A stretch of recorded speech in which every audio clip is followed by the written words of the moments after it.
Hello అండి, అందరికీ నమస్తే. వెల్కమ్ టు చలాకీ ముచ్చట్లు. అందరూ ఎలా ఉన్నారు? నేనైతే చాలా బాగున్నాను. ఈరోజు వీడియోలో simple and tasty bagara rice recipe ఎలా తయారు చేయాలో చూపిస్తున్నాను. చాలా బాగుంటుంది. తప్పకుండా అయితే ట్రై చేయండి. ఫస్ట్ అయితే ఒక గిన్నెలో 2 కప్స్ బాస్మతి రైస్ అయితే యాడ్ చేసుకుంటున్నాను. ఒకవేళ మీ దగ్గర బాస్మతి రైస్ లేకపోతే నార్మల్ సోనా మసూరి రైస్తో కూడా ఈ రెసిపీ చేసుకోవచ్చు. ఇప్పుడు 1కి 2 సార్లు బాగా వాష్ చేసుకొని ఫ్రెష్ వాటర్ పోసి 1 అవర్ పాటు సోక్ చేసుకుంటున్నాను. 1 అవర్ సోక్ చేయడం వల్ల రైస్ అనేది మంచిగా కుక్ అవుతుందండి. ఇప్పుడు ఈ గిన్నెని పక్కన పెట్టేసుకోవాలి. ఇప్పుడు స్టవ్ మీద ఒక కడాయి పెట్టి అందులో 2 స్పూన్స్ ఆయిల్ అలాగే 2 స్పూన్స్ గీ వేసి వేడైన తర్వాత ఇందులో హోల్ గరం మసాలా స్పైసెస్ అయితే యాడ్ చేసుకోవాలి.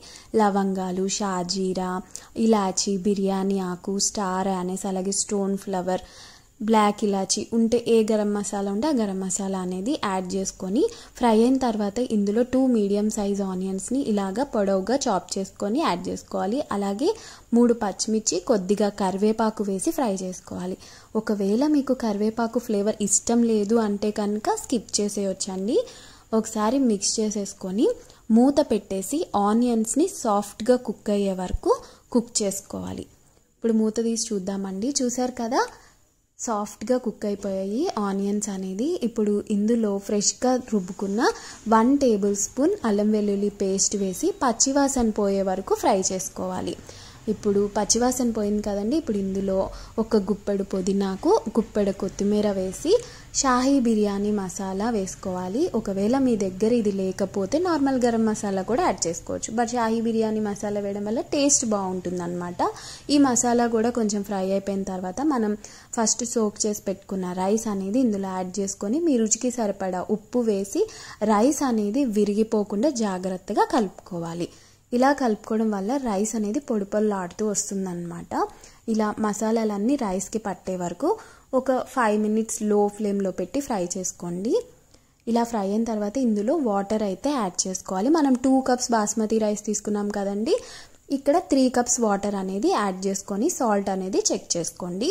ఒకవేళ మీరు ఏదైనా ప్రెషర్ కుక్కర్లో చేస్తుంటే 2.5 గ్లాస్ వాటర్ అయితే యాడ్ చేసుకోండి. ఇంకా సేమ్ ప్రాసెస్ అన్నమాట. సాల్ట్ అడ్జస్ట్ చేసేసుకొని మిక్స్ చేసేసుకొని మూత పెట్టేసి రైస్ అంతా కుక్ చేసుకోవాలండి. మధ్యలో చెక్ చేసుకుంటూ ఉండండి. ఇంకొంచెం వాటర్ ఉండగానే ఒకసారి తీసి మళ్ళీ పైనుంచి ఒకసారి కలిపేసుకోండి. ఒకసారి మొత్తం ఇలా మిక్స్ చేసుకోవడం వల్ల మసాలాలు ఇంకా అడుగున అలా ఉండిపోతాయి కదండి, అవేమి అలా కింద ఉండిపోకుండా పైకి వస్తాయి అన్నమాట. ఇప్పుడు మూత పెట్టి రైస్ అంతా కుక్ అయ్యే వరకు కుక్ చేసుకొని వాటర్ చూడండి ఏమీ లేదు కదా. ఇప్పుడు దీన్ని ప్లేట్లోకి అయితే సర్వ్ చేసుకోవడమే. దీనికి కాంబినేషన్గా నేనైతే చికెన్ కర్రీ ప్రిపేర్ చేశానండి. ఆల్రెడీ మన ఛానల్లో వీడియో ఉంది. మీకు కావాలి అంటే కనుక కింద డిస్క్రిప్షన్లో ఇస్తాను, లేదా ఒకసారి ఛానల్లో అయితే చెక్ చేయండి. చాలా బాగుంటుంది. తప్పకుండా అయితే ట్రై చేయండి. ఛానల్ని సబ్స్క్రైబ్ చేసుకోండి. Bye. Thank you for watching.